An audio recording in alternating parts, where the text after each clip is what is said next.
You're listening to the Apple Insider Podcast.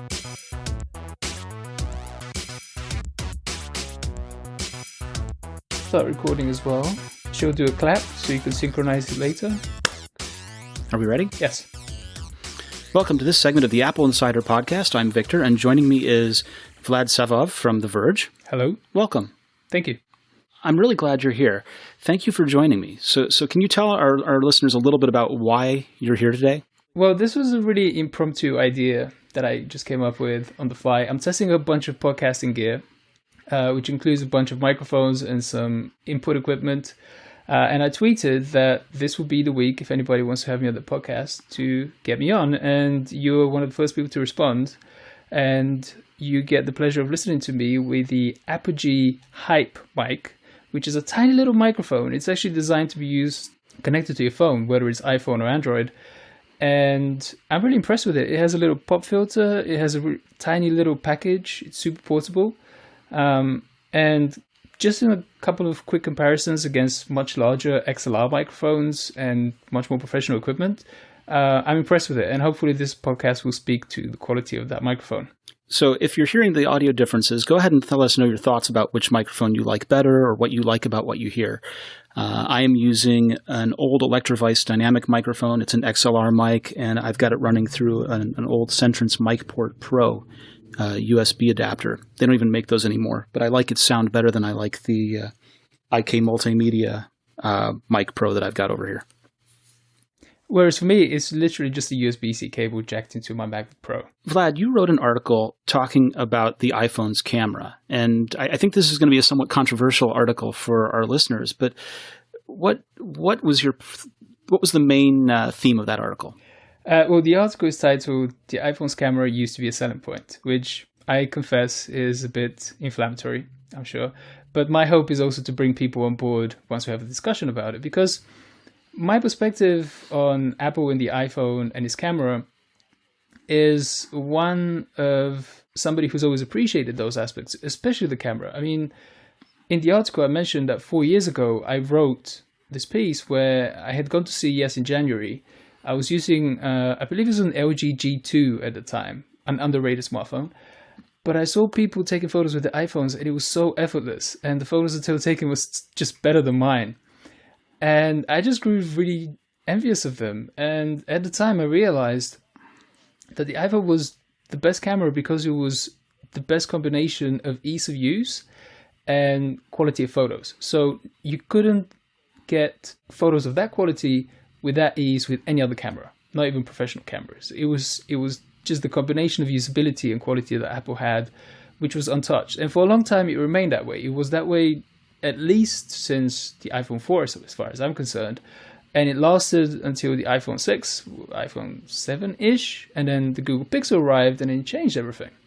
And I'm just talking about stills photography here. Right. And I fully admit that in terms of video, the iPhone is still one of the leading smartphones. So what we tend to see are ratings like the DxOMark ratings. Which are terrible. Thank you. So, every year they come out and it seems like it's just a reshuffling of the top three spots. This year it's iPhone. Oh, it's the next one, it's Pixel. And it's really hard as a reader of those kinds of things to make head or tails of them. So why are those things terrible?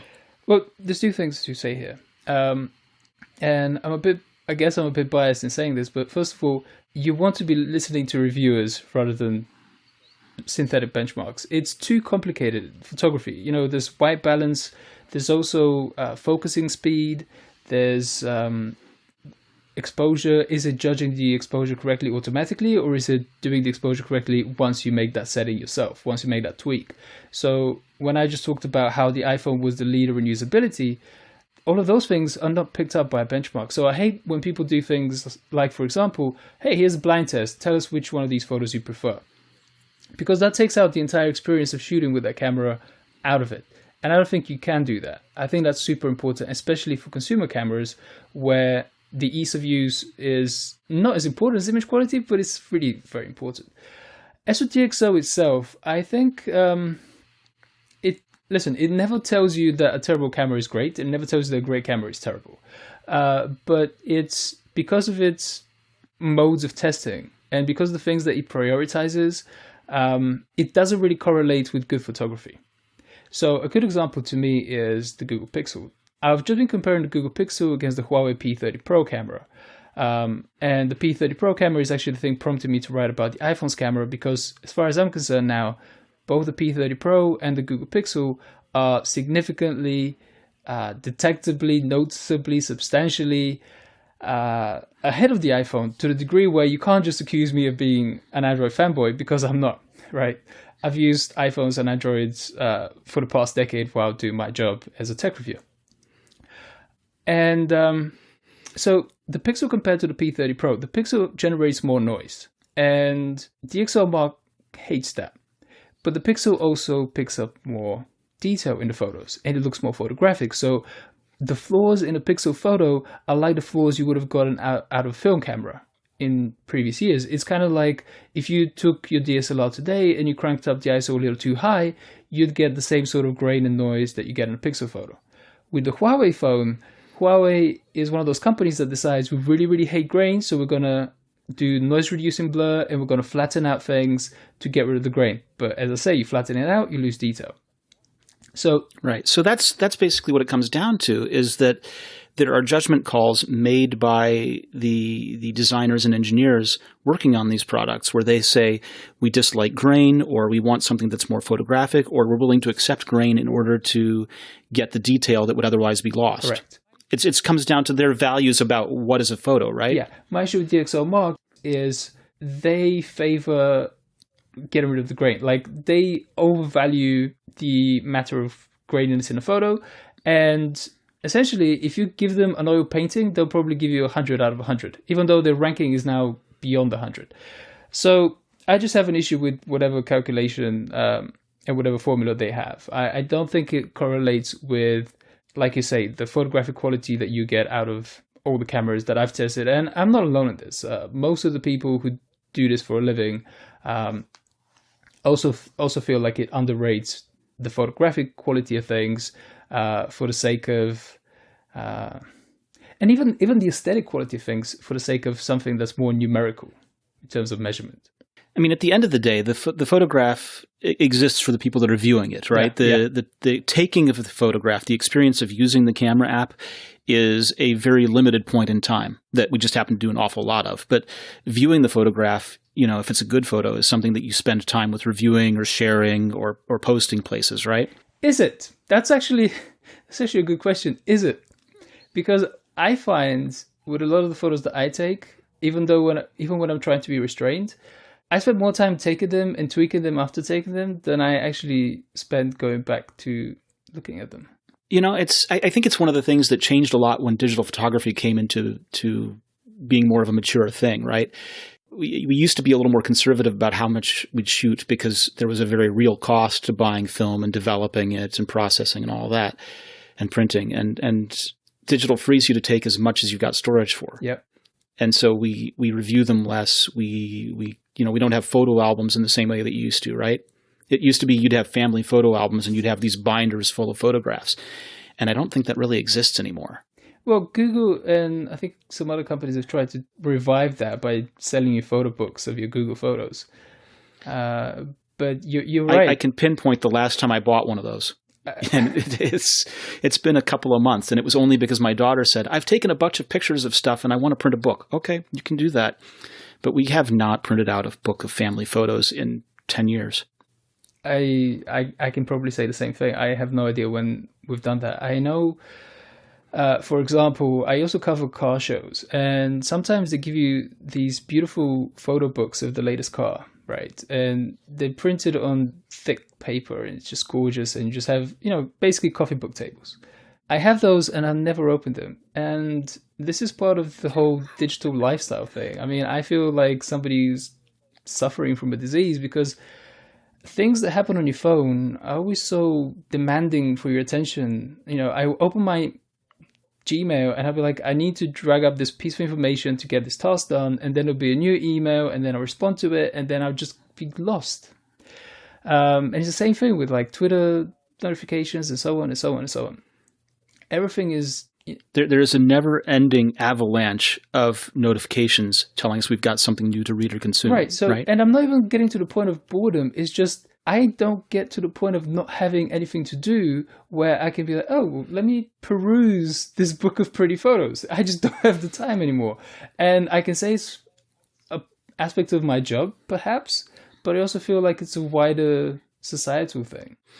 I think there's something to that. Now, this sort of dovetails into the other thing we were talking about before we started recording, so a couple of years ago, Apple patented a pizza box.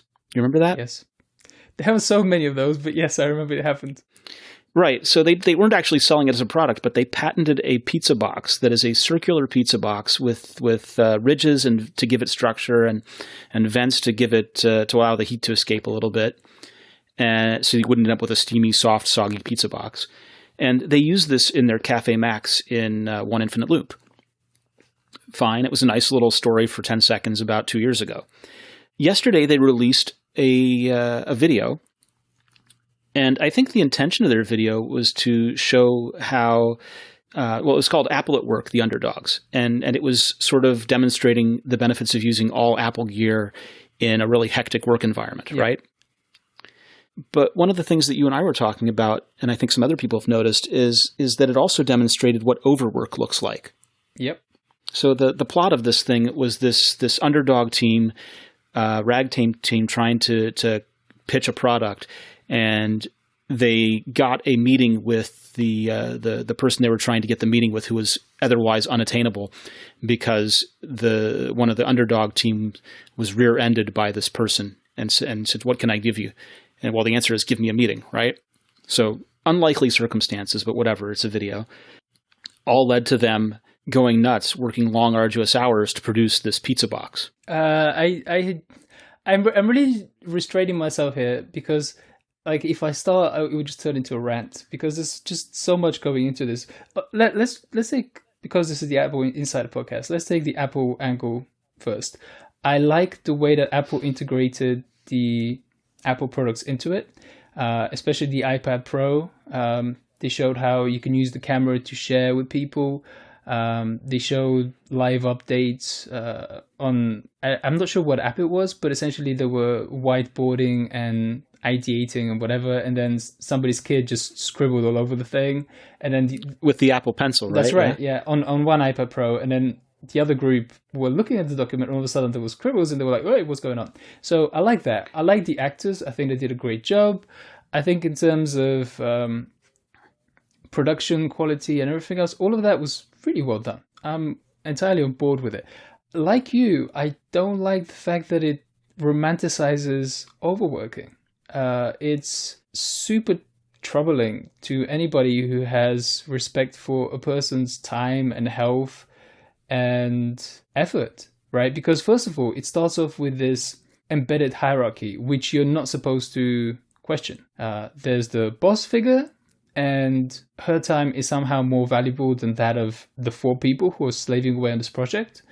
And it's like, okay, we just need to stop right there, right? There's 5 people in that, and we're treating one as if she's literally superior, as opposed to just superior in an organizational chart, right? And that's not cool.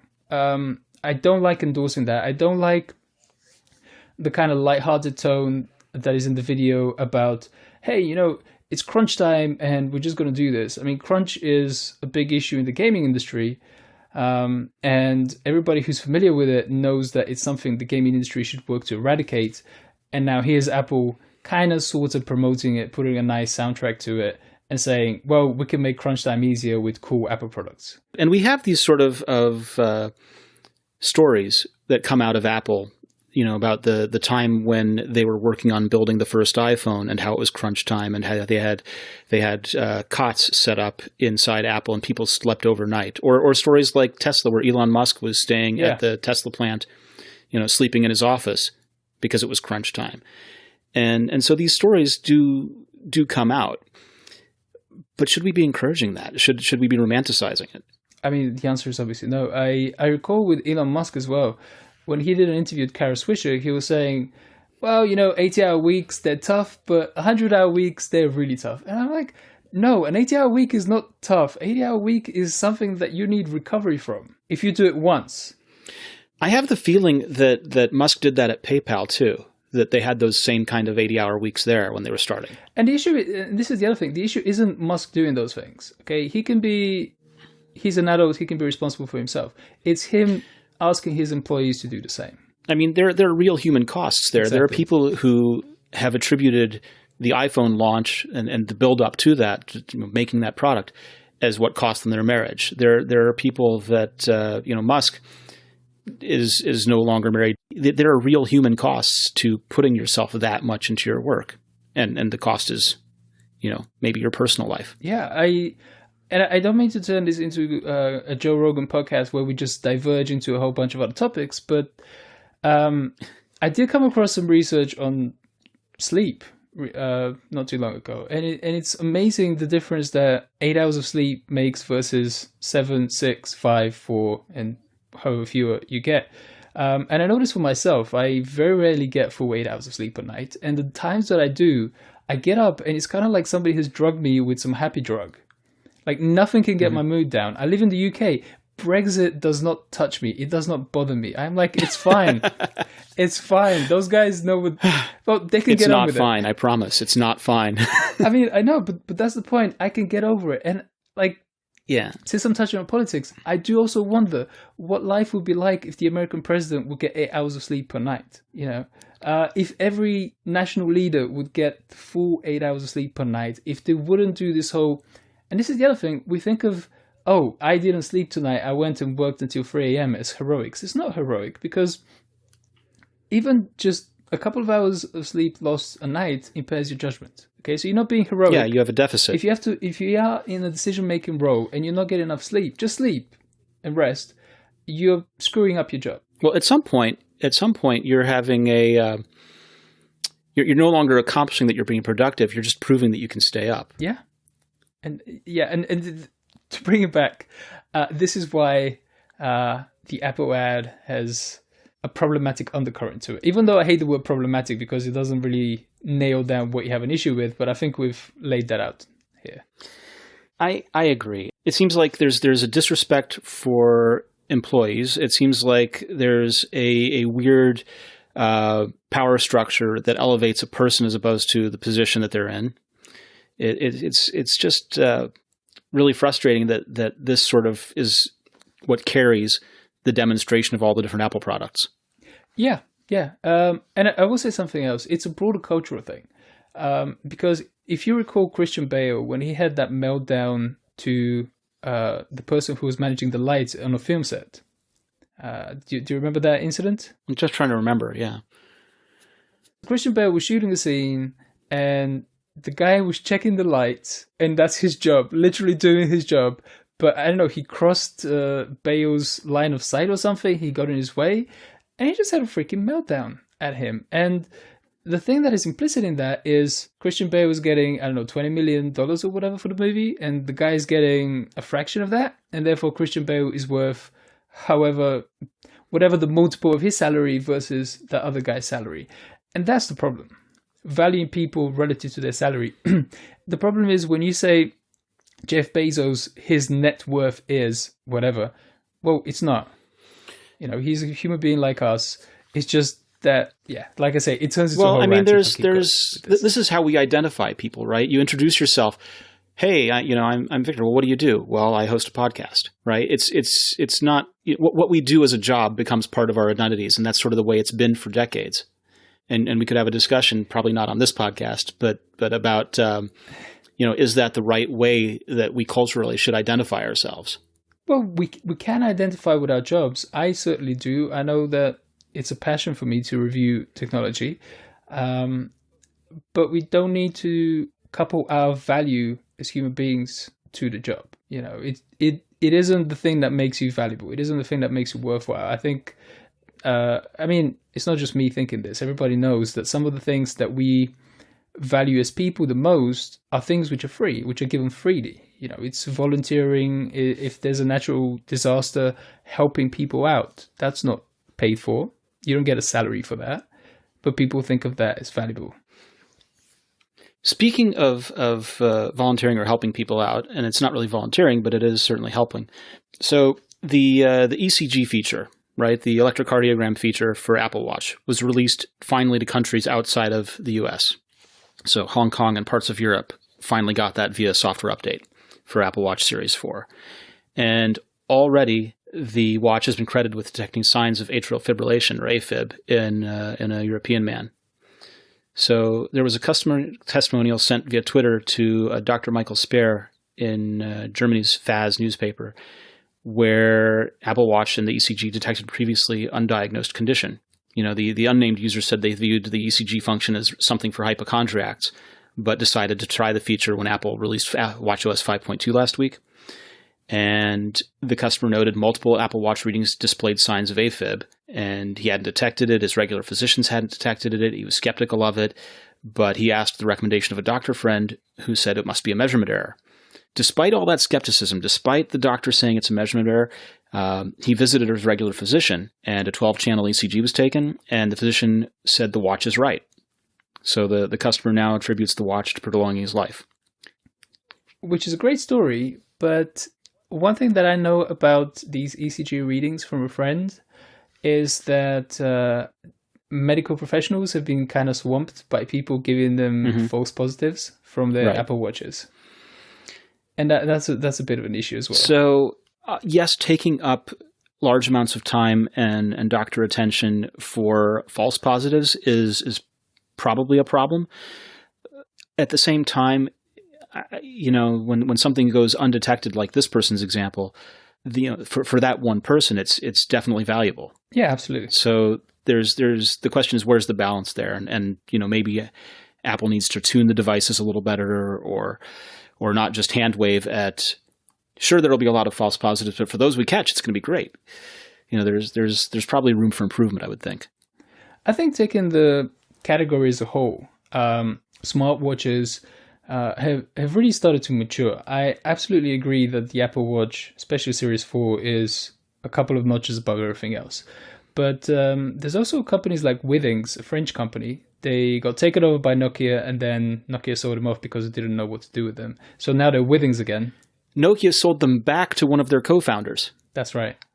But they're doing a really good job of taking what's basically an analog watch and just adding slivers of smartwatch functionality on top of that. So I'm using their Steel HR Sport, which keeps track of your heart rate, your steps, and like I say, it's basically an analog watch with a little OLED screen in it, and it's super thin.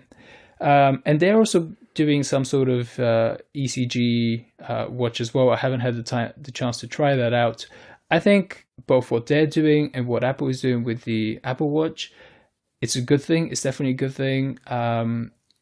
Like you say, I do think they need to strike a balance between serving up too many false positives, and then I don't think they're going to clog up the system. There aren't that many people with a wearable fitness tracker. Well, or I mean, Apple tracker. would love to have that kind of problem, right? They'd love to sell that many, I'm sure. Well, sure, Apple would, but at the same time, a false positive also freaks a person out, right? We need to keep that in mind as well. I mean, the most ironic thing would be for you to be doing just fine, but you're kind of stressed, and you're kind of in an at-risk category, and then your watch tells you, holy shit, you have a heart issue, and then out of the stress of that, you actually develop a heart issue.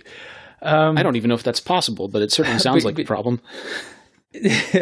I think I'm just being a bit too fantastical with that one. But yeah, I feel like the important thing with all of this is to do it in incremental stages, add that functionality incrementally, and make sure that people are informed about exactly what they're receiving in terms of information. I think the user that you describe who had that positive experience, his level of skepticism is probably the appropriate one, where he says, okay, my watch says there's an issue.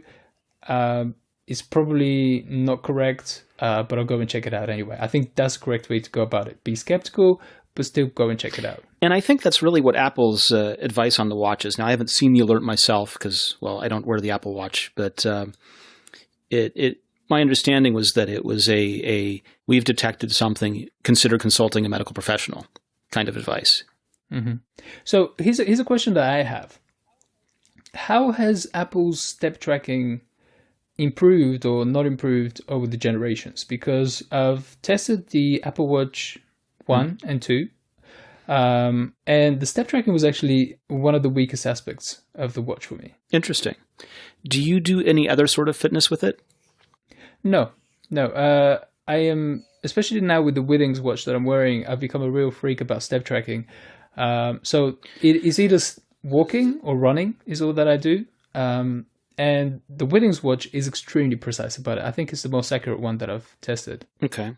So the thing that I think about step tracking is that the idea that all of these things set a default goal of 10,000 steps is really funny to me. And it's funny to me because 10,000 steps is a random number that was selected out of thin air with no scientific basis at all.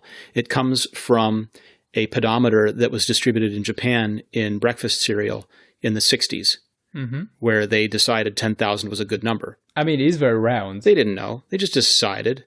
And that number has lived on and traveled the world and become the default number. And so I'm not really concerned with down to the exact step accuracy, because that number was invented out of the idea that more is probably healthy and probably not harmful. Sure. So if 10,000 is the arbitrary goal and I walk 9,700, it doesn't matter if I walk 9,752 and it's off by a little bit, because the goal is am I getting enough in? Well, I believe you're 100% correct in that, and I believe that's what makes less than perfect accuracy in the Apple Watch acceptable. I also think that is why Apple has created the circles for filling in activity rather than giving you a complication of your actual steps. I think if Apple was confident in step tracking, it would give you a complication where you can see the precise number of steps. Well, when you look at the Apple Health app on the iPhone, for example, you do get numbers of steps. For example, today it is... it's presently coming up on 9:49, and I have so far walked 280 steps today. Yep. Which is probably about right for me. CES, when we go to CES, I walk 20,000 steps a day, which is what I call getting my exercise in for the year. But you're right. I don't need that much precision. Well, I think as a card-carrying nerd, and this is going to be a segue to our next topic, I do need that precision. That was a very nice one, yeah. Listen, it's part of what makes technology feel good is the fact that it can do things that I can't. Okay, so I can tell you that yesterday I went out for 3 walks. Okay, my watch can tell you that amounted to 9,957 steps because I fell asleep too early and I couldn't do 10,000. And I think that is cool. See, that's really interesting, because my step activity yesterday was 2,818 steps in total. Yep. But listen, that's also, this is the other thing. If you don't leave the house, actually getting 1,000 steps is kind of a challenge. Well, yesterday was pretty an active day for me. I was doing a lot of stuff. Yeah. So I think step tracking watches, precise or not precise, are valuable in just kind of reminding us. They're valuable in reminding us to take that activity and to take that walk, because the given advice, the advice that everybody gives you is you got to walk for at least 20 minutes a day. You got to do some physical activity for at least 20 minutes. You got to get your heart rate up a little bit. Exactly. You got to do something. Exactly. And I think these things help do that. What I like about the Apple Watch is that it's not just focused solely on step counting, for example. It's also got tons of other activities in it, and it's able to recognize what kind of activity you're doing. So you don't have to manually say all the time, okay, now I'm going for a swim, now start the activity. It sort of understands the difference between these things and understands what is important in the difference between these things. For swimming, for example, it understands laps. It understands, a little bit about the different strokes as you're doing them, kind of thing. It's much more competent than simply just being an accelerometer and saying, okay, we got movement. Yeah, and I will say that's one of the evolutions that is cool. I also think, though, going back to an Apple ad with I think it was called the Better You advert for the Apple Watch, where one person is constantly, it's essentially a clone of him shows up who does better and who just kind of constantly keeps ramping it up. So one of them takes a walk, the other one starts jogging, the other one starts running, the other one is like swimming in the ocean. And I think that's the other problem with fitness trackers and wearables is if you get hooked on this constant increase and constant growth, that's good in one respect, but you also need to get to a sustainable level of exercise. And these devices tend to nudge you to keep going, keep pushing. Whereas I feel like the necessary step that they need to take in the future is to keep you sustaining whatever exercise you're doing. Mm-hmm. You know, there's a real problem with wearables where in the past, people would buy a Fitbit, they'd wear it for 3 months, they'd put it in a drawer. Yep. You know, it would come time to charge it again, and instead of charging it and putting it back on, they would put it on the charger and then forget about it. And that was sort of the life cycle of these things, is that people would buy them, try them for 3 months, and forget about them. And one of the problems that Apple has and Withings has as well is how do you make it sticky? Withings takes away the charging part of it, so you never take it off because their battery lasts for a year at a time, basically. You know, they're using a CoinCell 2032 or 2025 battery. With Apple, they have 2-day battery life, more or less. And so you need to charge it nightly or charge it during the day at some point, and then, you know, wear it at night if you're going to do sleep tracking, whatever you need to do. It's an opportunity to not put it on again. And so they have to figure out how do they encourage you to keep going. Well, Withings does gamification, and I think it does it very well. It gives you little achievement badges. So I got some for 2,000, 4,000, 6,000, 8,000, 10,000, 20, 30, and 40,000 steps per day.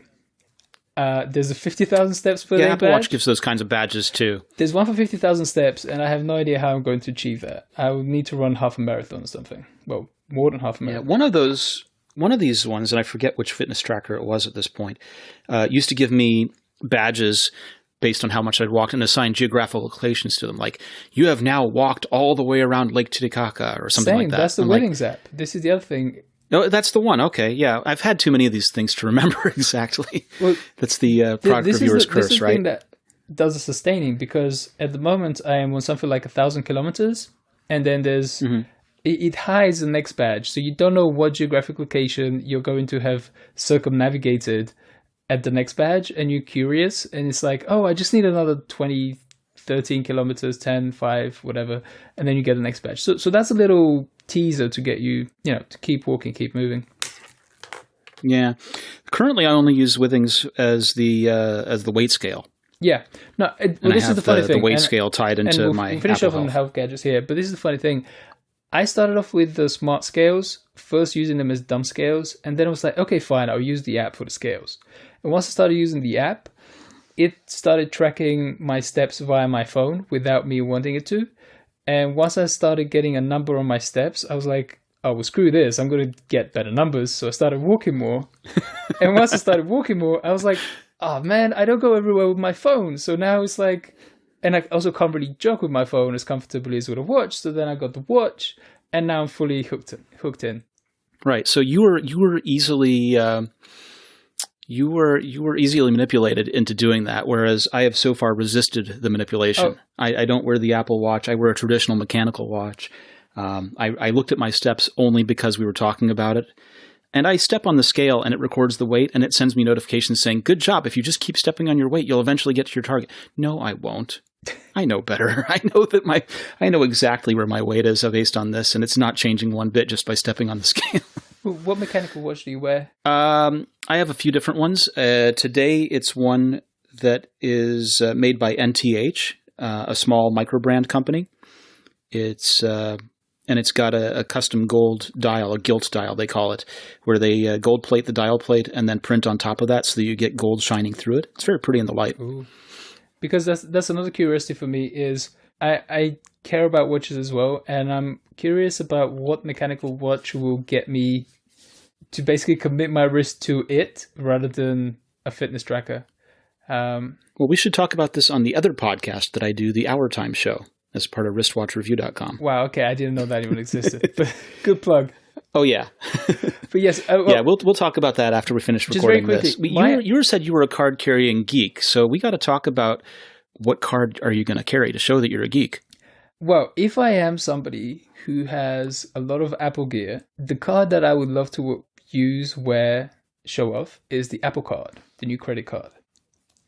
So everybody who listens to this podcast knows that the Apple Card exists. It's Apple's new credit card. It's really trying to digitalize the credit card and turn it into Apple Pay. But because not everywhere supports contactless payments in that fashion, Apple has issued a titanium, minimalist, all-white, handsome, beautiful card. Titanium? Yes. And while a lot of my colleagues have been like, well, are these Apple perks, are the credit card perks good? Are the cashback variations desirable? How do they compete against Chase and whatever else? I've looked at it the way that Patrick Bateman from American Psycho looked at his rival's business card. It's an object of desire, okay? And to me, I also feel like it's literally a physical membership card to the Apple Club. You know this.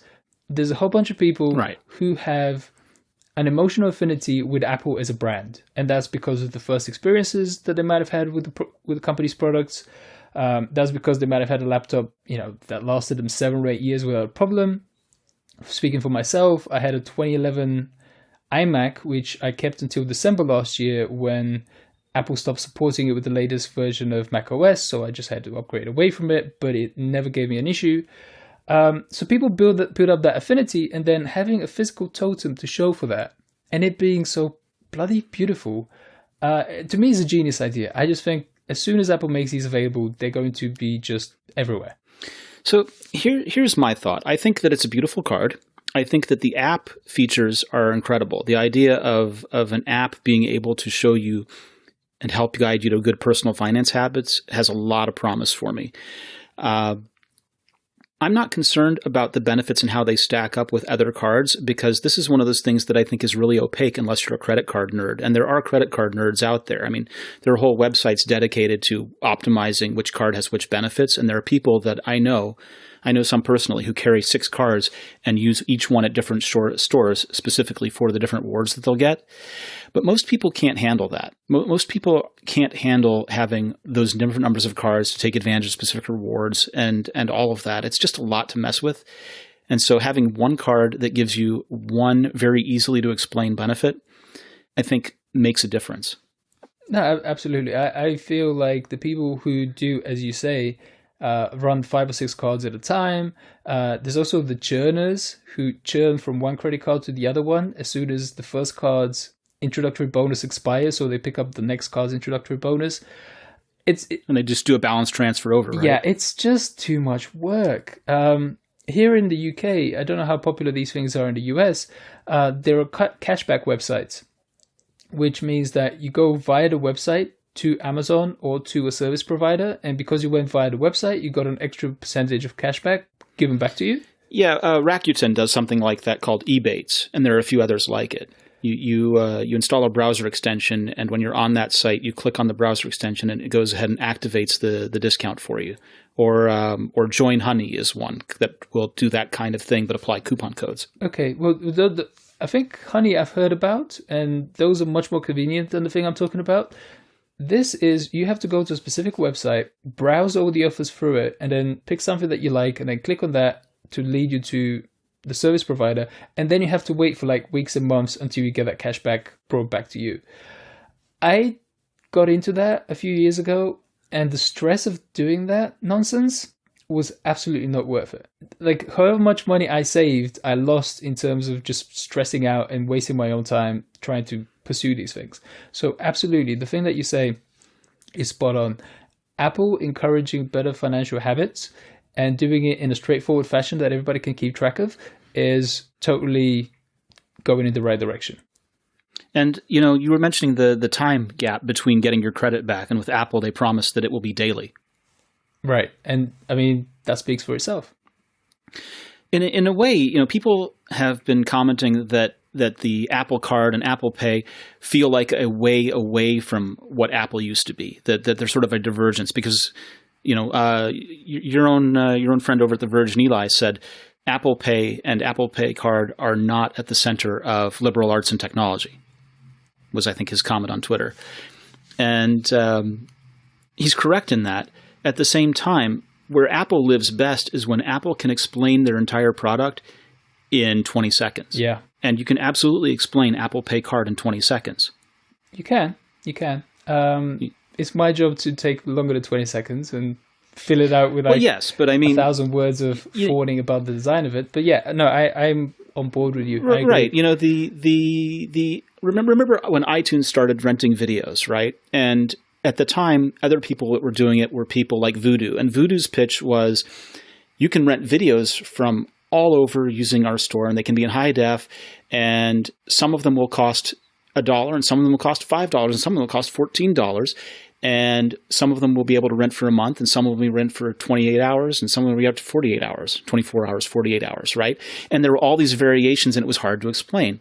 And Apple's was, you can rent a movie, it will cost this amount, and once you start viewing it, you can view it for this length, your rental will last for the month. It was a very simple sentence that you could explain everything. There were no complications and no exceptions or any of that. And the same is true of Apple Card. It's a card.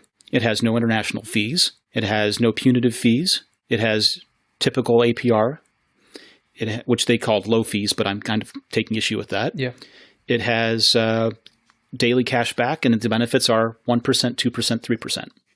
And that's an Apple kind of explanation, isn't it? It is. As an Android user, the first thing I thought was, if you're going to give me 2% back on all my Google Pay purchases, I will not buy anything without Google Pay. Okay, because that's my most common way of spending money at the moment in any case. So I was immediately envious of the 2% on purchases with Apple Pay. I do want Google to match that. Or I want Apple to put a better camera in the iPhone so I can use an iPhone. Hint, hint. So that's that. But on the other hand, where Neil was poking fun at Apple about liberal arts and technology, I think, I maybe am a bit too cynical, but I think we're all kind of conscious that Apple isn't that anymore. Apple isn't an idealistic company. It isn't this small-time outfit which sacrifices profits for the sake of just better. I don't think Apple has ever really sacrificed profits for the sake of the end user there. I mean, they've always taken a healthy margin. Exactly. I go into the Apple store here in London, and the accessories that Apple sells, I mean, how can you justify, for example, you have the iMac keyboard and magic trackpad, and then you have the iMac Pro variant, which is dark, but costs, I don't know, what is it, 20 or 30% more, right? And it's like... For the accessories. Yeah, for the accessories, for the keyboard and the magic trackpad. And it's literally, the difference is that one is white and the other one is dark to match the iMac Pro. It's still a keyboard, it's still a magic trackpad, but just the price got cranked up. Then you have things, and this isn't so much about margins anymore, but we were just talking about clarity of presentation. Can we please talk about Apple's product naming for a second? Because... Go on. There's Apple Pencil. I'm not sure where it's going, but go on. There's Apple Pencil, and then there's Apple Pencil. And Apple Pencil is different from Apple Pencil, but both are called Apple Pencil. Right, and some of us will colloquially call the second one Apple Pencil 2. Why is that so hard for Apple to do? I think here's what happened is that they probably intended originally to have just one of them and cancel the first one. Yeah. And they want to avoid getting into this cycle of, they've been through this cycle before, right? iPad, iPad 2, iPad 3, iPad Air 2. They definitely want to avoid the yearly naming, right? They don't want to be Windows 95, Windows 98, Windows Millennium, sure, Windows 2003. Nobody wants to be right? Windows Millennium. No one wants to be Windows Millennium. And so trying to name and indicate versions is difficult. Well, still, I think their idealistic goal is to name, this is the penultimate expression of what this product is at this time. It is an iMac. It's not an iMac 2. It's not an iMac 3. It's an iMac. And there's an exception between iMac and iMac Pro, but otherwise they were just pretty much all iMacs. Sure. And Pencil, the first one was their expression of what a pencil could be at that time. The second one is their best expression of what the pencil should be at this time. But unfortunately, you have to keep the old one hanging around because they can't put the charge coil in the cheaper devices without breaking the price structure. Right. Another point. The device that's one of those compromises. And the problem is that there are compromises in product no matter what you do. You have to compromise on cost, or you have to compromise on quality, or you have to compromise somewhere. And here it was product naming that took it. Okay. The device whose name is written, and I'm just going to have to spell it, iPhone XS. How do you pronounce that? I pronounce that iPhone XS. I know I'm the only one left. I still do. 10. Okay, well, because you just laid out a really understandable point about compromising, and I'm with you. Yeah. But there is no reason for this. I don't get upset. It doesn't bother me if someone says they have the XS or the XS Max or the XR. I don't care. It's fine. I know what product we're talking about. When I think of it, I think of iPhone XS. I carry a 10R. My 10R is personal. It's right here. And I know that it's an XR to people. Okay. Well, those people just read. Okay, they're not doing anything special. They're not modifying. They're taking it off the page and they're saying, "This is what my eye sees. I am not going to break from the Latin alphabet to break into Roman numerals and then come back to regular numerals when there's still iPhone 8s going on sale."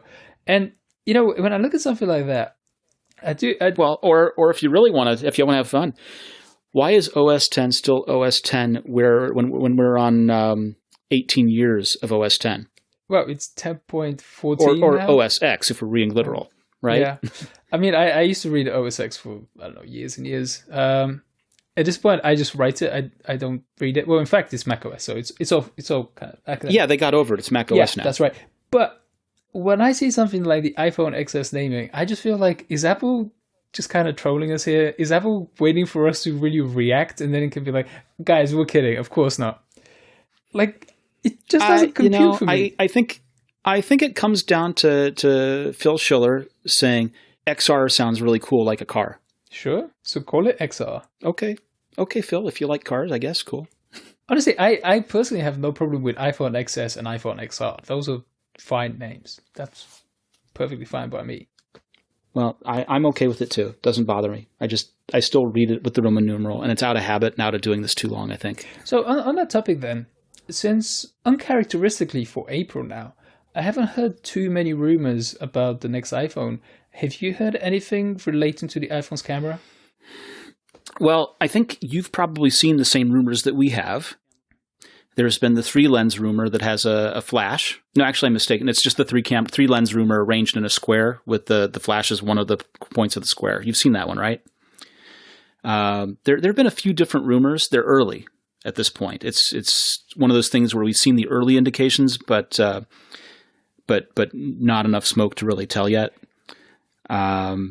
The thing that we had a while ago was a Ming-Chi Kuo note. He's an analyst, of course, and he was talking about what we would see in terms of screen size and OLED and enclosure change. And there were a few tweaks, a few changes, but I think it's probably going to be, if he's right, another sort of incremental release with the camera possibly seeing a change, which I know is just what you were hoping for.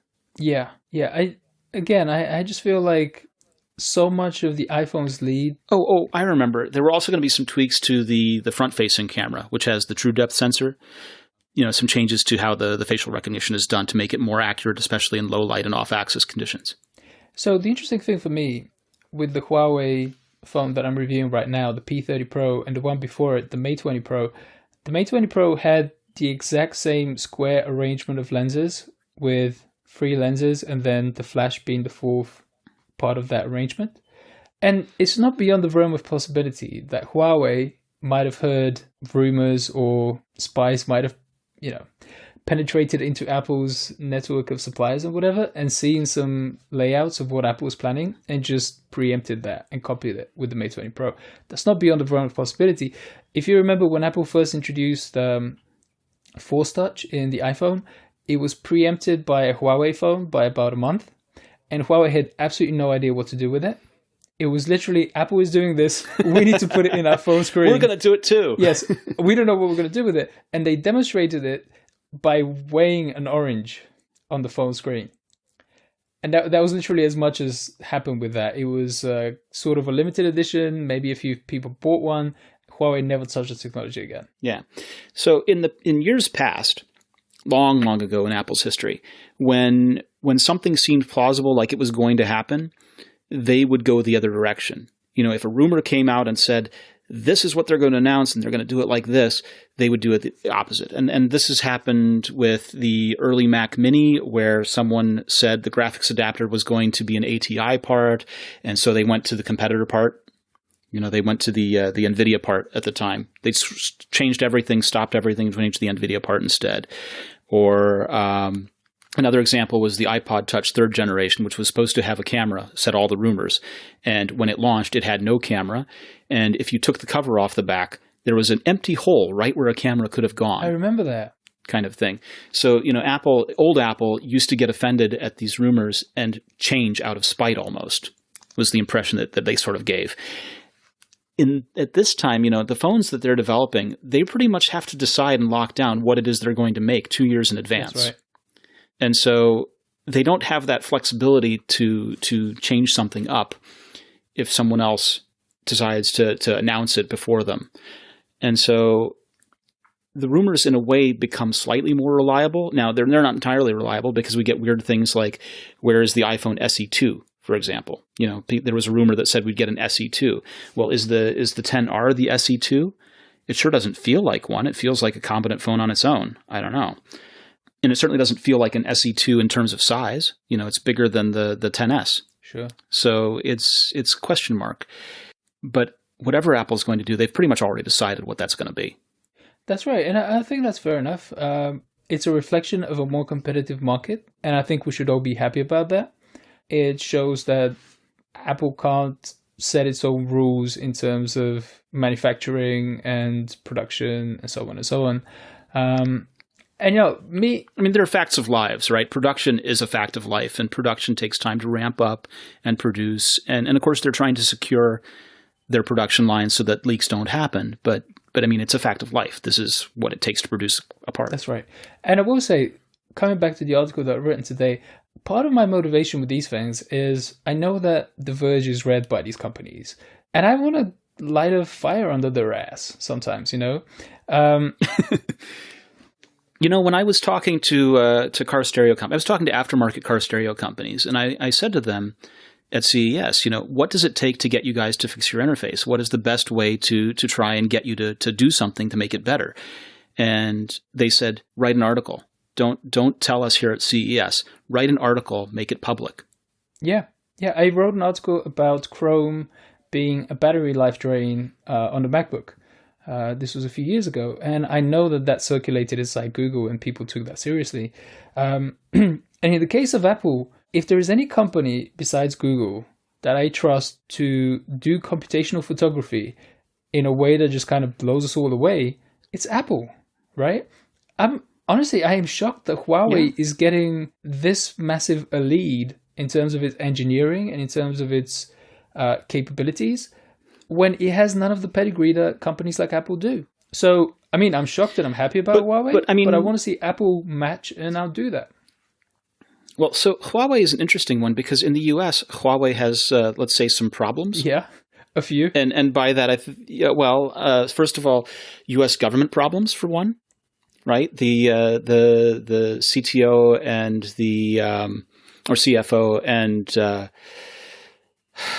the order to try and get her from Canada. I'm forgetting the proper term; it escapes me at the moment. But it's a scary term. It's extradition. That's the one. Oh my goodness! It escaped. You ever have one of those moments where the word is on the tip of your tongue and it's just gone? All the time. It's extradition. Yes. Yeah. So that's a problem. Certainly Congress looking into Huawei and the relationship with the Chinese government and accusing them of surveillance is a problem for Huawei. And also because of all of those things, the difficulty that they have getting into retailers. Huawei is not carried in any of our main cell phone carrier stores. I wouldn't know where to tell you to purchase one if I wanted to. I wouldn't advise anybody in the US buys a Huawei device because the level of support is going to be corresponding to the level of availability. Yeah. But that's a chicken and egg kind of problem almost. No, it absolutely is. And it's going to be an interesting thing because what I'm seeing right now happening is China is more or less taking over Europe and kind of isolating the US as far as the smartphone market is concerned. 2018 was a really big year for Chinese companies in Europe. Huawei was already one of the leading companies, and it just grew. Xiaomi went from a couple of markets to covering most of Western Europe, and again grew in major ways. Oppo and Vivo, who are the other companies in the top 5 smartphone vendors in the world, mostly because of their Chinese sales, now have a much bigger presence in Europe. Oppo recently launched in the UK for the first time, I think at the start of this year. You have OnePlus already established. And these companies are doing really aggressive new designs. They're doing like 5 different types of pop-up cameras to completely get rid of any sort of notches on the screen. Huawei is doing this crazy stuff with its night mode, which I can't even explain anymore because it's just unbelievable. But wait a minute. So we were talking about camera apps and usability at the front of this, and I remember reading an article at some point about how a lot of their camera apps were basically copies of the iPhone camera app. That's a fact. Okay. It is. I mean, they're not as good. They have a few too many options, but their usability... Well, here's the thing with the Huawei P30 Pro. The default camera is amazing by itself. So all of the extra fluff that they put in there, you can just completely ignore, right? So you launch the camera, you take a photo, and you're done. Okay, so they have a AI mode, which I don't touch because it doesn't really help photos that much. They have a night mode, a dedicated night mode, which takes 3 or 4 seconds to do an exposure, but their quarter of a second exposure with the default camera is just as good. And they even have a pro mode, which again is like just a litany of settings, and it's just too many controls. It's all of your white balance and your exposure and there's too many controls, right? Too many toggles, too many things which are just not worth the investment of time for the incremental improvement of image quality that you might get. They do let you shoot in RAW by default in the camera. Can you do that with the iPhone camera? Shoot RAW by default? Well, it shoots high. HEIC is the format that I see it doing now, but I end up using an app called Halide. That's the one that I use as well. This is why I forget about the default iPhone camera, because I know in Halide, I think it's Halide, but we can call it Halide. No, Halide is probably appropriate. This is what happens is when you only read something and haven't heard it pronounced. That's right. You pronounce it wrong. When you learn it by reading, you pronounce it incorrectly. Well, I use that for raw photos with the iPhone. I use Halide, which is very good. Have you ever used Filmic? I haven't. What does it do? So Filmic is one of these applications where it was too hard for me to understand without spending lots of time with its manual.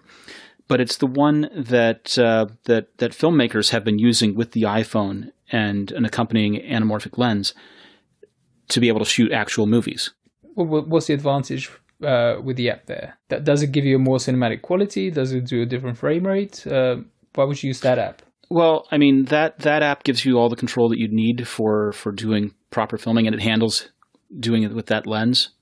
They're using the Moondog Labs lens for it, and and for whatever reason, Filmic is the app that is the one that oh gosh, what's the name of the filmmaker? I'm blanking on it now.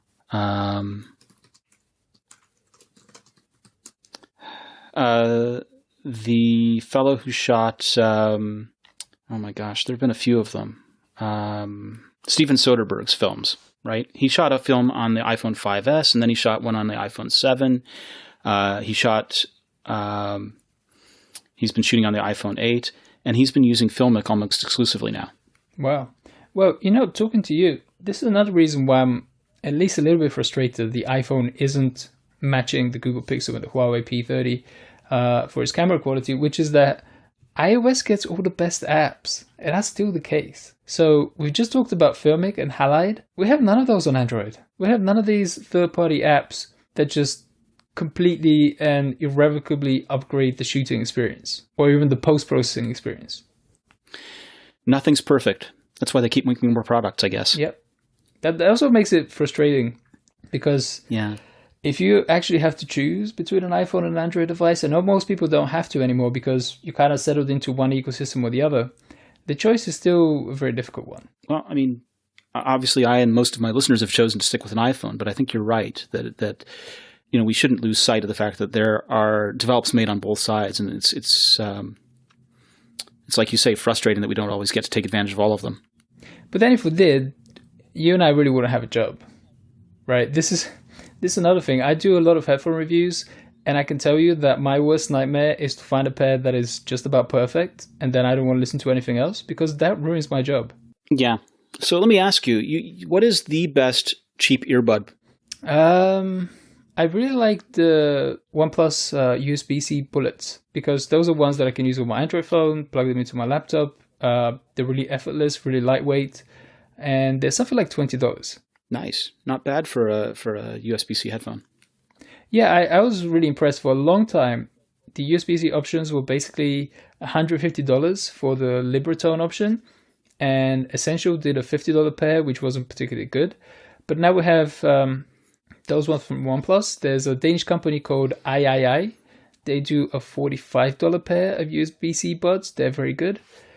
And there is something that bests them, which is TCL, the TV maker, recently got into doing headphones as well. It does one with a standard analog connector, 3.5 millimeters. The 3.5? Yeah. They're called the TCL Social, which is spelled SOCL 300, and they cost $15. And the really impressive thing about them is the quality of their microphone. So they're just a super pair because they're kind of feather light. You can just, you know the little pocket that you have that was ostensibly for coins in your jeans on the right side?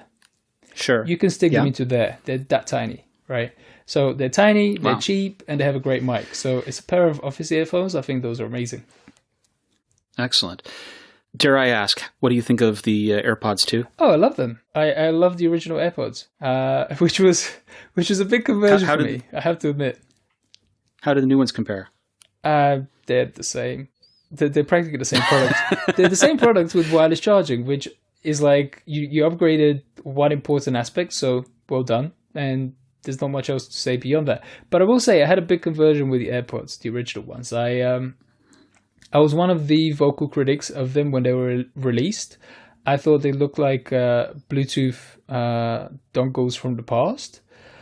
I was not impressed with the hockey sticks coming out of the ears. I was not impressed with the fact that each one of them cost $70 whatever, and you could lose it so easily on the underground.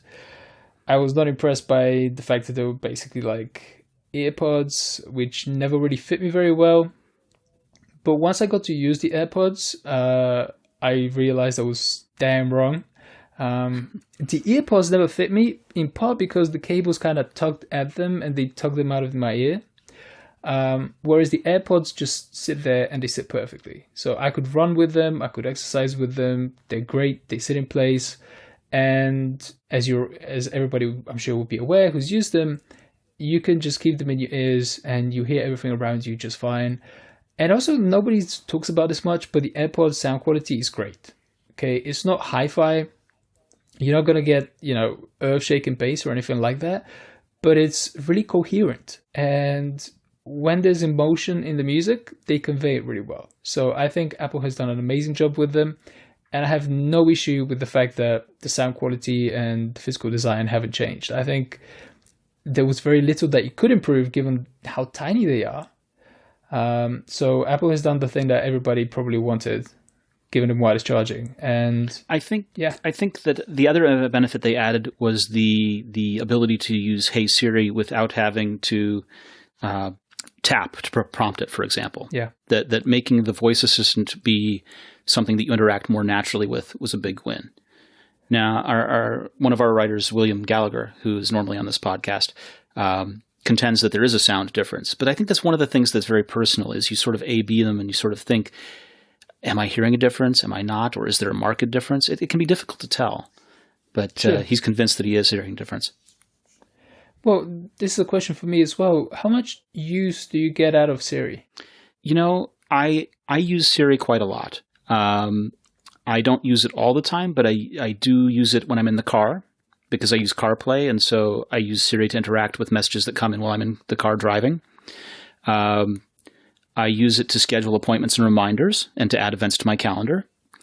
I use it to dial when I'm too lazy to look up a contact because I really don't like looking up contacts through a long list of contacts or having to search when I can just say the name. There are things that I don't use it for, but those are the kinds of things that I do use it for. And just to also build on that, do you use almost exclusively Apple products, or do you mix in some Android and Windows devices? My Android device is a Nexus 6P, That's a which classic. was made by Huawei. Yep. It's a good device. It runs Android 8. I have not yet hacked it to Flash 9 onto it, but it can run Pi if I wanted to.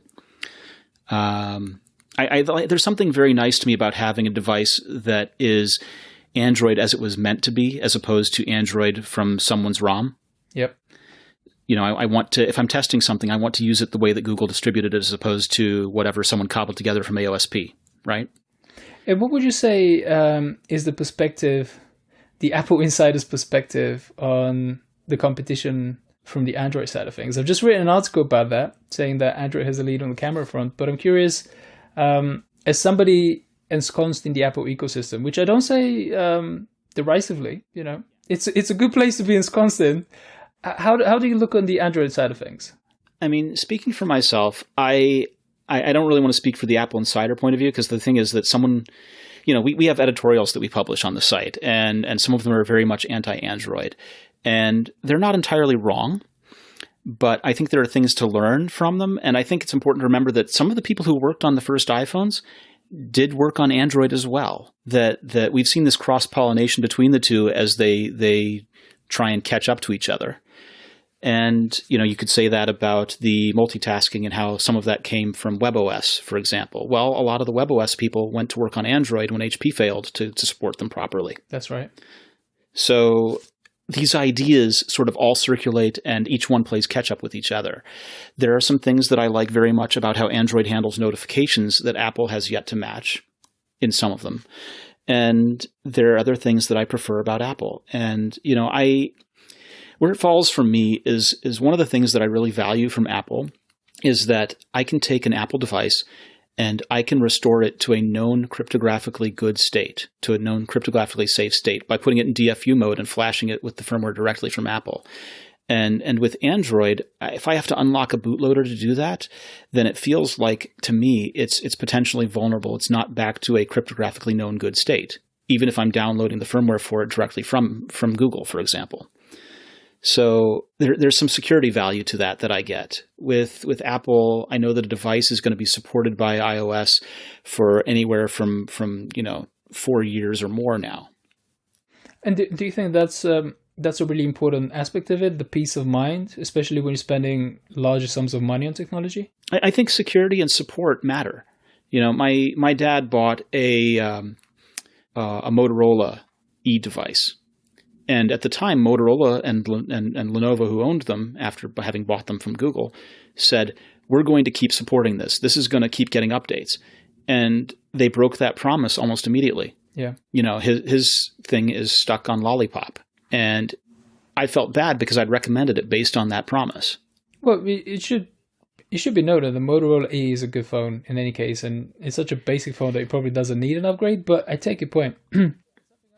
Something else I should mention, Honor, which is one of the Android brands, it's Huawei's budget brand, so to speak. They had a tagline. Yeah, I have the 6X from them. Honor have the tagline, be brave. And I've spoken to them, and they asked me, how do you perceive our brand? And I said to them, the tagline of be brave is exactly the opposite of what I want from my smartphone. I do not want my smartphone to require courage from me to use it, right? I want my smartphone to be something that I get because I am risk averse. Because let's face it, I am risk averse when I'm spending hundreds of dollars. In some cases, more than 1,000, right? And to your point, I do feel like Apple is still the place.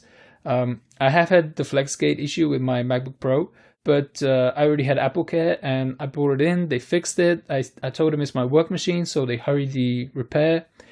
And you don't get that with Windows manufacturers. They'll probably get you to send your laptop in and it will be weeks and weeks.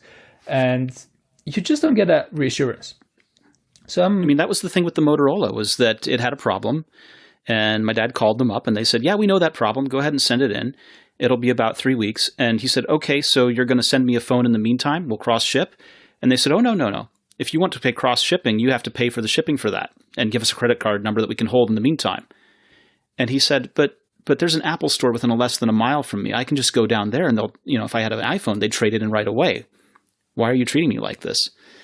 And they had no concept of supporting the customer if you needed your phone. You were just supposed to live without your phone for a couple of weeks. Right, and I think that's important. I think especially as smartphones have very much inched towards and past the $1,000 mark, the experience beyond the initial purchase has to be of a higher priority. And I would say, putting myself outside the Android ecosystem and looking in, I would say that's one of the issues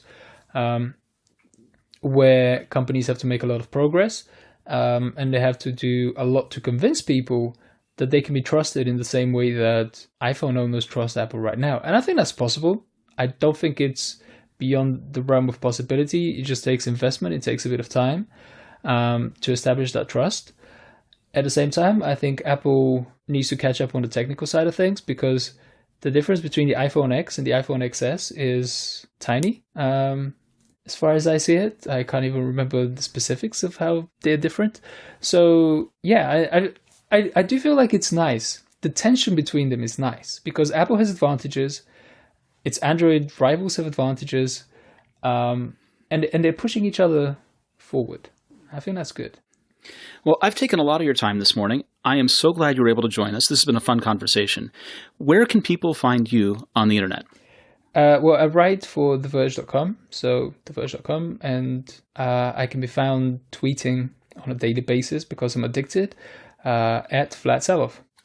I'm Victor. I'm at VMarks on Twitter. You can find me at AppleInsider.com or WristWatchReview.com. This has been our show. We will be back next week. Thank you so much for joining us, everyone.